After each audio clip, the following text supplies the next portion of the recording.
नमस्कार। बहजोई महाविद्यालय बहजोई के ऑनलाइन प्लेटफॉर्म पर आप सभी का स्वागत है। हम आज बीए तृतीय वर्ष के समाजशास्त्र खंड 1 से सामाजिक चिंतन के आधार पर हम इसमें थिंकरों का चर्चा करेंगे और थिंकरों में हम अगस्त काम्टे के बारे में चर्चा करेंगे। अगस्त काम्टे को समाजशास्त्र का जनक माना जाता है। जनक केवल इसलिए नहीं कहा जाता कि उन्होंने समाजशास्त्र जैसे शब्द को नाम दिया, बल्कि जनक होने के लिए उन्होंने समाजशास्त्र के चिंतन में बहुत सारे महत्वपूर्ण अपनी अवधारणाएं प्रस्तुत की और इन अवधारणाओं में एक महत्वपूर्ण अवधारणा है मानव का चिंतन, पॉजिटिविज्म और मानवता का धर्म, सामाजिक विज्ञानों की हायरार्की। इस तरीके से उन्होंने उनके कई सारे सिद्धांत हैं और इन सिद्धांतों में हम आज चर्चा करेंगे कि मानव के चिंतन को अगस्त काम्टे ने 3 भागों में बांटा है और वो 3 भाग हैं: धार्मिक स्तर, नंबर 2 तात्विक स्तर और नंबर 3 तार्किक स्तर या बौद्धिक स्तर। सबसे पहले उन्होंने जो धार्मिक स्तर है इसको भी 3 भागों में बांटा गया। सबसे पहले हमें समझने का प्रयास ये करना है कि जो अगस्त काम्टे ने मानव के जो चिंतन का जो आधार बनाया, वो चिंतन का आधार प्राचीन मानव से लेकर आधुनिक मानव का आधार है। यानी पहले मनुष्य का जो चिंतन का आधार कैसे रहा या प्रारंभिक जब से समाज की जो शुरुआत हुई उसमें उसका चिंतन का आधार कैसे रहा। फिर उससे आगे बढ़े तो एक मिडिल एज आई या मध्यम स्तर आया, तो उसमें उसका चिंतन का आधार कैसा रहा। और सबसे जो लास्ट में आता है जिसे हम आधुनिक समय का चिंतन बोलते हैं, इसको बोलते हैं बौद्धिक चिंतन का आधार। तो 3 भागों में अगस्त काम्टे ने इस चिंतन को बांटा है और इसी आधार पर हम आपको इन तीनों भागों के बारे में आपको कुछ विस्तृत रूप से बता रहे हैं। सबसे पहले उनका जो आधार है धार्मिक चिंतन का आधार, अर्थात ये संसार जो है या ये प्रकृति जो है, इस प्रकृति में जो भी घटनाएं घटित हो रही हैं, चाहे वो सामाजिक घटनाएं हैं चाहे प्राकृतिक घटनाएं हैं, उन सब के पीछे कोई एक ऐसी सत्ता है जो मनुष्य की भांति है और मनुष्य से ज़्यादा पावरफुल है और वो इन सारी घटनाओं को करती है। यानी किसी भी घटना के पीछे जो मनुष्य का जो चिंतन है वो अलौकिक स्तर का है। यानी वो जो करने वाली घटनाएं हैं या जो इन घटनाओं को कर रही है, वो शक्ति जो है वो मनुष्य से ज़्यादा पावरफुल है और इस संसार को नियमन या क्रियान्वयन कर रही है। तो इस चिंतन को अगस्त काम्टे ने भी इसके 3 उपखंड किए। सबसे पहले आत्मावाद या प्रेत आत्मावाद। इस आधार में उन्होंने माना कि जैसे मनुष्य है उसी तरीके से कोई शक्ति के भी जो शक्ति इन घटनाओं को कर रही है, इन प्राकृतिक घटनाओं को कर रही है, उन घटनाओं में जो है कोई ऐसी शक्ति है जो मनुष्य की भांति है लेकिन मनुष्य के नियंत्रण से बाहर है और वो सारी चीज़ों पर नियंत्रण करती है। दूसरी चीज़ जो आती है बहुदेववाद, यानी जो घटनाएं हो रही हैं प्रकृति में, अलग अलग तरह की घटनाएं हैं और अलग अलग घटनाओं को करने वाला अलग शक्ति है। यानी हवा चलाने वाली शक्ति अलग है, धूप निकालने वाली शक्ति अलग है, पानी वाली शक्ति अलग है, मनुष्य को जीवन देने वाली शक्ति अलग है, पशु को जीवन देने वाली शक्ति अलग है, अन्न पैदा करने वाली या फल पैदा करने वाली शक्ति अलग है। और इसी रूप में मनुष्य ने बहुदेववाद यानी बहुत सारे देवताओं की जो है कल्पना की और उन कल्पनाओं के आधार पर उसने उनको जो है माना और इसी को आधार बनाकर उसने बहुत सारे देवी देवताओं को गढ़ा, बहुत सारे क्रियाकलापों को किया, बहुत सारे जादू टोनों को किया। तो ये जो बहुदेववाद है, ये जो धार्मिक स्तर की सेकंड स्टेज है। और इसके बाद आती है एक आत्मवाद या एक ईश्वरवाद। यानी जब मनुष्य के अंदर एक चिंतन की प्रवृत्ति और बढ़ी, यानी उसका जो आगे का विकास हुआ, उस विकास में उसने देखा कि जितनी भी ये प्राकृतिक घटनाएं हैं, चाहे वो जन्म देने वाली घटनाएं हैं, चाहे वो कृषि पैदा करने वाली घटनाएं हैं, चाहे पशुओं को लाभकारी बनाने वाली घटनाएं हैं, या फिर हवा वाली घटनाएं हैं, इन सबको करने वाली कोई एक ही अलौकिक शक्ति है। और उस शक्ति को हम अलग अलग न मानकर वह शक्ति सभी चीज़ों पर नियंत्रण करती है। तो ये जो धार्मिक स्तर की तीसरी स्टेज मानी गई है। इसके बाद आती है चिंतन की दूसरी अवस्था। चिंतन की जो दूसरी अवस्था है वो है तात्विक स्तर, यानी तत्व से संबंधित जो चिंतन है, अर्थात जो चीज़ों को हम पहले मूर्त रूप में पूजा कर रहे थे, उसकी पूजा अब जो है अमूर्त रूप में होने लगी। यानी ईश्वर कैसा है? निराकार है, निर्विकार है, और उसका कोई आकार नहीं है, वो हमसे परे है। यानी वो एक ऐसी अदृश्य शक्ति है जिसको हम नहीं देख सकते। तो इस स्तर को माना गया तात्विक स्तर। अर्थात ईश्वर निर्विकार है, उसमें कोई दोष नहीं है, इत्यादि बातों की जो स्टेज है, ये चिंतन की दूसरी अवस्था है। और इस अवस्था में मनुष्य के अंदर ये भी भावना आती है कि सारी घटनाओं को करने का आधार जो है वो मनुष्य के अपना भी आधार है। तीसरी जो स्थिति है वो है बौद्धिक स्तर की। इस स्थिति में मनुष्य ये मानकर चलता है जितने भी घटनाएं हो रही हैं उनके पीछे कोई ना कोई कारण है।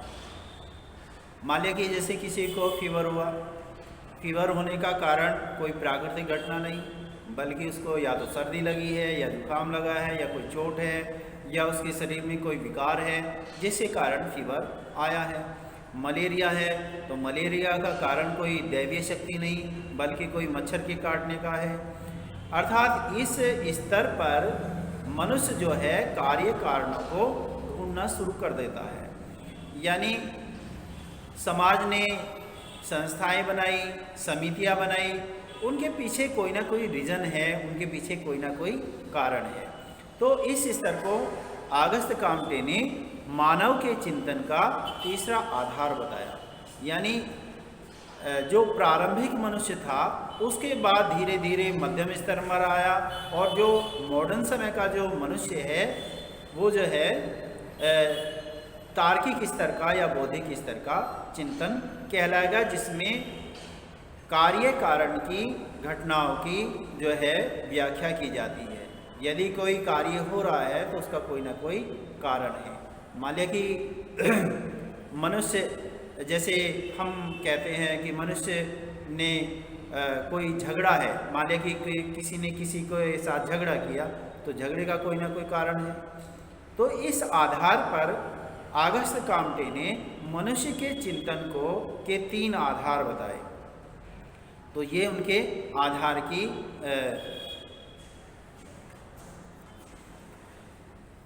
अब इस आधार पर, चिंतन के आधार पर यदि हम राजनीति को भी देखें तो राजनीति में भी इसी तरह के आधार दिखाई देंगे। सबसे पहले जो है एकाधिकार वाली व्यवस्थाएं, यानी जिसमें कोई किसी ने एक विशेष भूभाग पर अधिकार किया और उनको जो है अपना अधीन बनाया। राजा ही क्या है? मालिक है, कानून भी वही है, और कानून को लागू करने वाला भी वही है, कानून का जो है निष्पादन करने वाला भी वही है, वही कानून को बनाता है। और इसी आधार पर हम यदि देखें तो जो मध्यम स्तर की जो राजनीतिक व्यवस्था है, जिसमें हम मानते हैं कि कुलीन तंत्र, यानी सत्ता जो है किस में आई, वो सत्ता का जो आधार है केवल केंद्रीयकृत न होकर एक विशेष वर्ग में अधिकार उसका हुआ। और मॉडर्न समय में जो प्रजातंत्र है, ये सब जो है चिंतन के आधार बताते हैं कि किस तरीके से प्रारंभिक अवस्था से मनुष्य का जो आधुनिक मॉडर्न समय का जो चिंतन है उसका किस तरीके से उसका एक सफ़र उसने तय किया। अब इस मानव के चिंतन के आधार के जो अगस्त कॉम्टे ने बताया, इसके कुछ लोगों ने आलोचना की और आलोचना का आधार ये माना गया कि जितने भी हम इन स्टेज को मानते हैं ये मॉडर्न समय में भी दिखाई देती है, प्रारंभिक समय में भी दिखाई दी होगी, लेकिन ये जो अलग अलग स्टेज बताए कि प्रारंभिक मनुष्य ऐसा था, मध्यम स्तर पर ऐसा आया और मॉडर्न समय का ऐसा आया।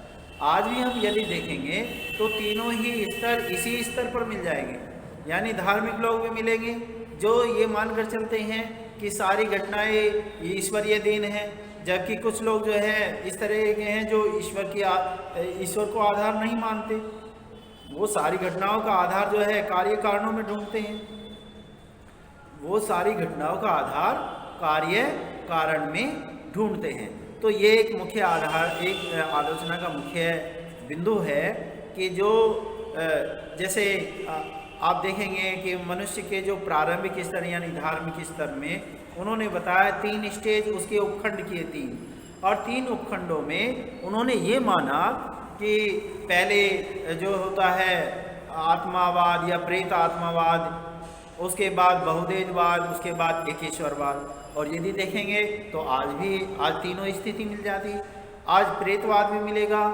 आज बहुदेववाद भी मानने वाले मिल जाएंगे, आज के युग में जो है एकेश्वरवाद को मानने वाले भी मिलेंगे। तो ये इस आधार पर आलोचना की जाती है कि जो उन्होंने समाज के एक समय का जो एक विखंडन किया है, यानी 3 तरह से विखंडन किया है, धार्मिक स्तर, तात्विक स्तर और बौद्धिक स्तर। ये स्तर मॉडर्न समय में तीनों ही स्तर एक ही समय में दिखाई देते हैं। तो ये उनकी आलोचना का एक मुख्य आधार है। तो ये उनके चिंतन के आधार हैं। अब एक सिद्धांत और है उनका कि सामाजिक विज्ञानों का या विज्ञानों का हायरार्की यानी स्तरीकरण। जैसे सबसे पहले जो सामाजिक विज्ञान है, उन विज्ञानों में समाजशास्त्र किस स्थान पर है, समाजशास्त्र को हम कौन से स्थान पर रखें। तो इनके लिए उन्होंने एक आधार बनाया और उन्होंने आधार बनाया सरल से जटिलता की ओर। यानी सबसे पहले जो सरल हैं, एक मत हैं, जिनके बारे में कोई कन्फ्यूजन की स्थिति नहीं होती, उन विज्ञानों को उन्होंने सरलता की श्रेणी में रखा। और जिन विज्ञानों में कठिनाई होती है, जिनके सिद्धांतों में एक रूपता का अभाव पाया जाता है, उन चीज़ों को उन्होंने जटिलता की श्रेणी में रखा। तो सबसे पहले उन्होंने विज्ञानों का जो वर्गीकरण किया, उन विज्ञानों में सबसे पहले उन्होंने प्योर जो साइंस है, जो वास्तविक साइंस है या विज्ञान है, उस विज्ञान में उन्होंने सबसे पहले मैथमेटिक्स को रखा या गणित को रखा। गणित को उन्होंने ये माना कि गणित जो है एक प्योर साइंस है और इसके बारे में मतों में एक रूपता मिलती है। इसलिए यदि मान लिया कि कोई किसी पर कोई सवाल कराना है, तो उस सवाल को आप जैसे कोई गणित का सवाल कराना है, आप कर लीजिए, दूसरे पर करा लीजिए, या आप जाकर उसको लंदन में करा लीजिए या फिर अमेरिका में जाकर करा लीजिए, तो वो सवाल सबका एक जैसा ही होगा, यानी उसका उत्तर जो है एक रूपता उसमें पाई जाएगी। तो इस आधार पर उन्होंने रखा, गणित को सबसे सरलतम रूप में रखा, यानी सरल विषयों की श्रेणी में रखा। और प्रारंभिक जो समाज का जो स्तर है, यदि हम उसमें भी देखें तो उन्होंने उसी आधार पर कि विज्ञानों का विकास भी किस तरीके से हुआ। सबसे पहले सरल विज्ञानों का विकास पहली अवस्था में हुआ, और सबसे जो जटिल हैं या कठिन हैं या जो सीधे सीधे समझ में नहीं आते, उन विज्ञानों को उन्होंने बाद में श्रेणी में रखा या जटिलता की श्रेणी में रखा। तो सबसे पहले गणित, गणित के बाद उन्होंने खगोल शास्त्र, खगोल शास्त्र में जैसे नक्षत्र विज्ञान है या पृथ्वी की गतियां हैं या ग्रहों की गतियां हैं, इस तरीके की जो विज्ञान को उन्होंने रखा दूसरे स्टेज पर, यानी उसकी जो जटिलता है वो गणित से ज़्यादा है, यानी जो खगोल शास्त्र है वो गणित की अपेक्षा ज़्यादा जटिल है, या ज़्यादा जो है जटिल, जटिल का मतलब होता है जो सीधे सीधे समझ में आने में कठिनाई पैदा करता है, जो उलझा हुआ होता है। तो गणित की अपेक्षा खगोल शास्त्र कैसा है, जटिल है। इसके बाद उन्होंने तीसरे स्थान पर रखा रसायन शास्त्र को, यानी वो इनके मुकाबले जो दो पहले हैं उनके मुकाबले और अधिक जटिल है। यानी जो केमिकल का अध्ययन करते हैं, केमिकल, एक केमिकल को दूसरे केमिकल में जो उसका रिएक्शन होता है उसको जो है गणित की अपेक्षा अधिक जटिल है। अगला जो सब्जेक्ट उन्होंने माना, उसको माना उन्होंने भौतिक विज्ञान। भौतिक विज्ञान में जो पदार्थ हैं उनका अध्ययन किया जाता है, और इसको भी उन्होंने यानी एक स्टेज से एक ऊपर स्टेज आती जा रही है, तो वो जटिलता की ओर बढ़ रही है। यानी समाज का विकास भी इसी तरीके से हुआ, विज्ञानों का विकास भी उसी तरीके से हुआ, और चिंतन का जो आधार है उसको भी उन्होंने उसी आधार में माना कि सबसे पहले सरल, सरल से और जटिल, जटिल के बाद और जटिल, और उसके बाद और जटिल। तो भौतिक विज्ञान, इसके बाद आती है बायोलॉजी। बायोलॉजी के बाद उन्होंने सबसे जो जटिल विषयों में रखा, उसको रखा उन्होंने समाजशास्त्र को। अर्थात समाजशास्त्र या सामाजिक जो घटनाएं हैं उनको आप इतनी सरलता से नहीं समझ सकते। यदि मान लिया कि कोई, एक उदाहरण के तौर पर ले कि जैसे कोई व्यक्ति ये मान ले कि यदि कोई व्यक्ति किसी को गाली देगा तो जाहिर सी बात है झगड़ा होगा, लेकिन ऐसा हमेशा आवश्यक नहीं है। यदि कोई व्यक्ति किसी को गाली देता है तो हो सकता है कि वो सुनकर चला जाए, या हो सकता है वो आगे आने वाले समय में उसको प्लान बनाए, या उसका एक तरह से मौका देखे। तो जो सामाजिक घटनाएं हैं, जो एक ऐसी घटनाएं हैं जिनके बारे में निश्चित तौर पर नहीं कहा जा सकता, इसलिए अगस्त काम्टे ने इन सभी इस तरीके से समाजशास्त्र को जो है जटिलता की श्रेणी में रखा। हालांकि समाजशास्त्र को उन्होंने जटिलता की श्रेणी में रखा, लेकिन इससे भी आगे एक विषय की चर्चा और की उन्होंने, जिसे हम इथियोलॉजी या नीति शास्त्र कहते हैं। उन्होंने, यानी वो समाजशास्त्र से भी जटिल है। इसका मतलब है कि वो समाजशास्त्र के से भी जटिल है।